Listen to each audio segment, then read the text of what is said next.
Hey everybody, I'm back doing another game analysis, this time from an over-the-board tournament I played in Indiana. This was a pretty strong tournament. I played in the open section. It was the Indiana State Championship, and so there were several masters there, and the ratings range of people I played against was basically 2,000 to about 2,150. Like everybody was right there in that range. So pretty strong tournament. And it went pretty well for me. I only had one loss, which is the game I'm going to show you today. It was my first round game, and then I followed up with a win. And then I had three sort of disappointing draws where I had really promising positions. And honestly, in all 5 games, at some point I was winning, including this one, which we'll look at that. So this game kicked off. I had the white pieces versus a 21-16 player, which is a pretty strong opponent. And so I was pretty happy that we got a Queen's Gambit Decline Exchange, which is like my favorite opening, and we followed pretty normal territory until this point. And this is a move that is generally considered to be like kind of poor, but I've not really looked at it that much. In the past, I've always just sort of played like Queen B3, and sometimes they give up this pawn, sometimes I get this one, and it's kind of wild and crazy. And I didn't really want to do that this game, so I just played Queen C2, which is fine, and it's not a problem. But Queen B3 is better and the more principled move, and what I will be playing from here on out, because I have looked at this a bit more and I have some more ideas now. This seems like a natural move for the bishop because it's not very happy here. It doesn't want to come to this square to D7 because of the knight. E6 looks a little bit strange, which is actually where it usually ends up. F5 is, of course, impossible, and so is H3. So G4 seems like the only square to go. But it's really not that great there. It's going to get kicked around, and the best move for black is to just play Queen B6. The second best move is probably just to move the bishop all the way back, and then third is probably playing B6. This Queen B6 is the most sort of challenging because we're just going to come back to C2 and say that your queen looks odd on B6. And black can't exactly just follow suit. For example, if they try to just go back to C7 now, well, we can just lop off the bishop, and when they take, we can take this pawn, and they can't take it back because of the pin. So it's not so easy for them just to come back to B7, or sorry, C7. The queen looks a bit strange on B6 because it's not really doing anything. This is not where black is normally playing. Black's normally playing on the king side in this opening. And so the queen is probably going to have to just come back, and I've gotten a free tempi to come to C2, and they haven't. Play could continue like bishop H5. Again, they already can't castle, because when the queen moved to B6, it's no longer defending this pawn. So if they castle, well, I can just take on H7, and if they take back, well, I just happily take here and I win a pawn. So they can't really castle. They can play, knight out to D7, but again, they still can't castle until they've done something about this bishop. So it's going to cost them some time. And in the meantime, I'm going to get to kick this bishop around. So as the game, if they just continue on with the plan that my opponent played in the game, which is just to circle this bishop around and capture it, we can just continue on normally. We play this way, and then when they drop back, no problem. We can just grab it. We're going to take here, and then we castle queenside. This is the whole point. And it's still difficult for black to castle. If they try to castle queens, or if they try to castle kingside, they run into some immediate problems. For example, we'll just play H4, and after they come out, we can just play H5. And if they take it, no problem. We'll just bring in our knight, and if they try to defend the pawn, well, they've lost already. It's completely lost. We're just going to grab here, takes, and after this queen check, the game's completely over. They're just getting mated almost immediately. They can swing the king over. We'll sack a rook. They'll come here. They can even take our bishop. All they want, doesn't matter. We're going to bring in the other rook, and we're just going to have a devastating attack. So against this queen b6 idea, where they bring out the bishop early, we're almost always castling queenside and playing this h4 maneuver and capturing here when we want. The best thing that that black can actually do is to play knight bd7, and then we'll still play h4, and they just castle queenside. That's really the best that they can do. And we still have some typical play. They're going to have some problems because we're going to move our king out of the way. We have some h4, h5 ideas. This king is not exactly that comfortable because we do have this diagonal. We have this knight coming to f4. We have a nice position, and this is comfortable, and we should be feeling pretty good to get into something like this. So instead, again, I just played queen c2. And already my plan was to sort of abandon my normal f3, e4 ideas, which is typically what I want to play in here.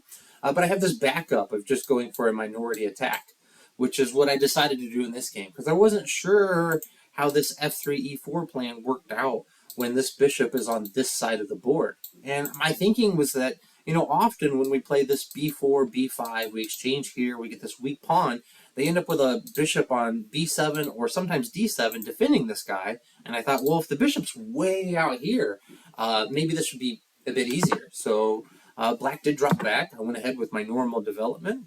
But again, if I'm planning to do this sort of minority attack, the knight doesn't really want to belong on e2. Perhaps it would have been better if I were going to go for this plan, which I'm not really committed to yet, to try to put the knight onto f3 somehow. The knight's just better on f3 because it can come to e5 in a lot of these lines and put pressure on the c6 pawn, which is what I'm going to try to do for a minority attack. So I kind of mixed my ideas a little bit. It drops back to g6, and I decided not to take it. I didn't want to take. I thought I'd just let him spend the time. I started to feel kind of optimistic because I've just made developing moves each move. And he's spent time going 1, 2, 3 moves here. And I thought, I should be quite a bit ahead on development. But somehow, I'm not that far ahead. So I just castled, brought out the knight. And here I played rook to b1. Again, I was going to continue on the minority attack. But really, I had a better idea, which was to play knight to f4. And my point is, I'm trying to take advantage of the fact that I played this knight here. And I want to get this knight into a useful square. And black could choose to give up the bishop pair and just let me play knight takes, but really probably better is to take. And then I get this knight to d3 and save some time, actually. And so I should be quite happy with this, because now this knight actually is sort of helping with my planned minority attacks. But even more so, I can still just, after castles, I should probably still just continue on with my normal kingside assault. Play f3, say he brings the rook in, I bring my rook across. This looks pretty standard for what we're typically doing with these kinds of pushes. Knight to f8, we're going to come to bishop to h4. The idea, this move seems a bit strange, but the point is that he's going to come to here, or maybe even here, and hit the bishop. And if he comes to g6 and then plays h6, we're kind of forced to take because we don't have this ability to drop back anymore. So if by playing here, we're making sure we preserve the bishop. Rook to c8. We're just going to move king out of the way. We're just making really standard-looking moves. And this is a nice move to be able to play. This b6 was in order to prepare c5, which wasn't possible right now. I mean, you try to play c5 right now, and I can actually just grab this guy. I can grab this knight, and then I will be able to grab here and probably even be able to take on d5 at some point. This just makes d5 way too weak. So, for example, just takes. If you try to play bishop takes out, we can take again. And again, if you try to come with the rook here to defend, well, I just play queen to b3. I'm hitting this guy, I'm getting out of the pin, and I'm prepared to play knight takes very soon and just pick up material. So for that reason, b6 needs to be played. We can stop it with this b4. We drop our bishop back. And, here we're ready to start thinking about playing e4 at some point in the near future. We can drop this bishop back to g1 to defend the h2 square against this move. And yeah, we're just prepared to continue on with our normal plan. So this would have been another way to play. Instead, I chose rook to b1. And my plan is quite obvious. I want to play here, and I want to take, and then I want to attack this guy. Now, this is probably a bit premature. And the reason is that black hasn't actually committed this knight yet. When the minority attack is most successful, let's just make some random moves here. Let's say that castles, we'll make a random move here, make a random move, come back, and then after this knight to f8, planning to come out to here. Now, b4 makes a lot of sense. And the reason is that this knight is away from the action. So when the knight's still on d7, when we commit to this minority attack, we give away the c4 square. And this knight is kind of a ways away from being able to take advantage of it now. But in the game, when I played b4 immediately, well, this knight just jumps to b6 and is already ready to come into c4, which is a problem. This is not really what I want, and with the knight on c4, I'm going to struggle to get pressure against this c6 pawn. So I've really pretty prematurely went for this minority attack, and definitely should have tried to, if I was even going to go this route, or even the f3 route, I should have prepared it better with this knight to f4, resolving this tension, and then probably just supporting this idea with my pieces a bit more. And I could have played some other useful moves while I wait for this knight to venture away from the queen side. I could have played moves like h3, but again, I just thought that this was a pretty comfortable way to go about the game. So I played b4, went knight to b6, and now I played b5, just continuing on with the plan. I'm not really worried about c5 just yet, because we'll take, and I'll be able to put a knight here, and I should be pretty happy with this IQP type position. Rook to c8 makes sense. And here I went ahead and decided to just get rid of the bishop. Again, I still think, though, that probably better was to take, and then this knight f4 idea is, again, probably strong, trying to bring the knight to where it needs to be. Now, when I captured here, I'm kind of giving up a tempo, because I spent a move playing it. This kind of helps black a little bit, because now there's no kingside problems. There's no back range problems anymore. So we can capture, and now I decided to go for this maneuver. And my point was that I didn't think it was ever a problem for him to play knight c4, because I wanted to play rook into b7, which I thought was going to be kind of a strong square. And I like this knight on f4, because it also makes c5 a bit more difficult to achieve, and I really wanted to come back to d3 and try to put it on c5. This was my idea. I wanted to put this knight on d3, play knight to a4, and make sure that I had a knight posted on c5, and I thought I should be very happy if I can achieve that. This move was played, and I thought the whole point of this move was just so that he could play knight c4, and then I didn't have rook b7. That's what I was thinking. So I didn't worry too much about this move. I just played knight to d3, one on my plan, and I was pretty surprised by this queen f5 move. It's actually really uncomfortable, and it's not so clear what the best way to handle it is. It comes with tempo. We're hitting the bishop, and also this pin is quite annoying, because there's some ideas of c5, c4 creating problems. c5, if I capture, then the rook takes, and I've got, it's difficult for me to move my queen, because now it needs to defend both of these knights, and the other rook's going to come in. I really like this queen f5 move from my opponent, and by which I mean I didn't like it at all. I thought it was incredibly annoying. Probably the best that I can do is I can just capture here, and then I can bring this rook across to support, and probably going to be doing okay. So after something like knight c4, I really can come in here, and I have a pretty comfortable position. c5 is not such a problem anymore, because now I can just take, because I've defended my queen. So that would feel pretty good. And this would have been a lot safer way to handle the position. Instead, I made a pretty bad move. I played bishop back to f4. And this does allow c5 on the spot, which should be played, and it was played. And then I went ahead and tried to make matters worse, because I played here. My point was that, haha, you take, I'm going to take, I'll defend the bishop, I'll have this pawn blockaded, and I'll have a good IQP to play against. But really, this just overlooks, knight to e4 is just incredibly problematic for me. Incredibly problematic. I mean, I can't take the knight. This is a good way to get kicked around quite a little bit. I have to move the knight somewhere, and the problem is that you can take here, and my queen's attacked, and I can't defend the bishop.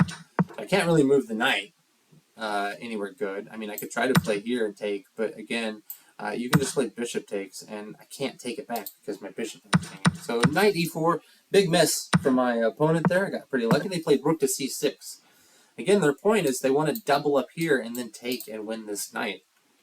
But this does give me an opportunity to try to save myself. So I got out of the pin, I'm still defending this guy, and I'm ready. If they capture here, I'll take here, and this will be defended. I'm ready to move. And black has a pretty strong initiative, but I'm equalized, and I have some chances here. Rook to c8 was played, and now I played captures, which I'm quite happy with. This is quite a nice move. Takes, and now knight to b5. Knight to b5 is a nice idea, and it has a lot of threats. One, I'm just threatening this pawn and to win the exchange, and it's not so easy to deal with that.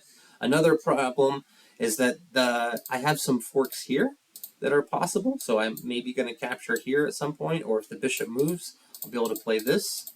And then this maybe doesn't seem important, but there's some variations where this forking square is quite problematic. So there's a lot of sort of tactical ideas here, and I saw some of them and didn't see some of the others. And I was getting into quite a bit of time pressure by this point also. I played knight to c4, and again, no problem. I'm just going to drop here, and if you capture here, again, I can just take back with the knight, and I'm going to win an exchange. And here black blundered, and I kind of saw the refutation, but I didn't have enough time to calculate it all the way out. And this is great for me. My instincts were going off that there must be something here, and there is. I did play the right first move. I captured here, and the point is that I'm removing the defender of this knight. So if you just take my bishop, I can just take the knight and be happy. So you have to take the rook, and I don't capture the rook back. This is not my point. My point, what my point should be, was I was going to capture here. I would play here, and after knight to d4, well, the queen's got to move, right? You can play knight to c3. I have to move the queen. Now the queen has to move out of the way. And now I take this knight, and you can play knight to e4. And I come over here defending the bishop. This is quite a long variation. And rook takes, and now takes. And I have this f3 undermining. But you have a nice move. You can play here, attacking my queen. No problem. I just drop back. But now you have this nice move. And I can capture the knight. You capture here. And then we have this. And I'm defending the knight. And you can take this pawn. I'll probably trade queens, get the rook out. And I'm just up a piece. I'm up a pretty happy piece. Unfortunately, that didn't work out for me. I played, instead, I didn't play that, and I played we went back, I captured here, because I had a different idea. What I thought was going to happen after this was knight c3 would get played, and I played queen to d2, and I expected him to attack the queen. This is what I thought was going to happen. And my idea was that I was going to take here, you take my queen, I give this check, taking advantage of this, and then I take the queen, you take my rook, and then my last idea, I play knight to e7, and your rook needs to move, and I would capture here, and I thought I was going to have two pieces for the rook, and I should be quite happy, again, especially because I have this target, and I thought I should be doing quite well. Turns out that's not really the way things went down. Instead of that sort of complicated variation, he just took the bishop. And now I'm in a lot of trouble now. I took this knight, I took this rook away, doesn't matter, he comes back, I brought this guy, and then he played this move, and I just resigned, because there's nothing here. This is quite terrible. So an interesting game that had some key learning points. So one, I feel like that I got a better understanding studying this game of this bishop g4 and how it works and what we can do against that. Again, if the bishop just drops back, we can go to c2, and we basically gotten that move for free, so we're just up a tempo for no particular good reason. And against this queen b6, which is not really a great square for the queen, it undefends this bishop and gives us some opportunities to attack on the king side, so this is not that great. And then some additional things that I picked out from this game, which is this minority plan not really being that great until this knight has committed itself to the king side. So waiting for this knight to come over to here or to leave would be a much better way of playing this. And then, some nice tactics that happen in the game. I don't really feel that bad about this loss. That's one of the things about playing in these open sections where we have really strong tournaments is they're a little bit less risky. So, I picked up like 30, 40 rating points from this tournament. and I'm up to just under 1900 now. And so playing against people rated 2100 is kind of risk-free. I'm putting up good games. I'm having a lot of fun playing them. And when I lose, I don't really lose anything. So I definitely enjoy playing up. And hope that this game was instructive for you guys. And I wish you the best. Thanks a lot. Bye-bye.